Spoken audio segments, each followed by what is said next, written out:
Gedagtes om Jesus te volg beteken jy plaas jouself in 'n oefenprogram onder leiding van die Heilige Gees. Wil jy leer bid? Hoeveel keer bid jy? Oefen jy jou gebedslewe? Want jy leer om te bid, deur te bid, baie te bid en aanhoudend te bid. Wil jy graag die Here se stem deur die Bybel hoor? Hoeveel lees jy? Wil jy leer vergewe? Hoeveel keer oefen jy vergifnis? Ja, wag jy op die Here? Hoe wag jy op die Here? En hoe lank is jy bereid om te wag?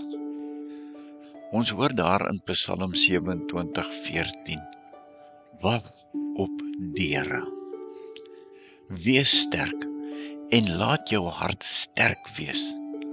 Ja, wag op die Here.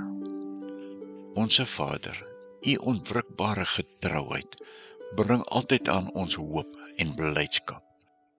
Baie dankie dat ons U ten volle kan vertrou, want U is waarheid. Amen.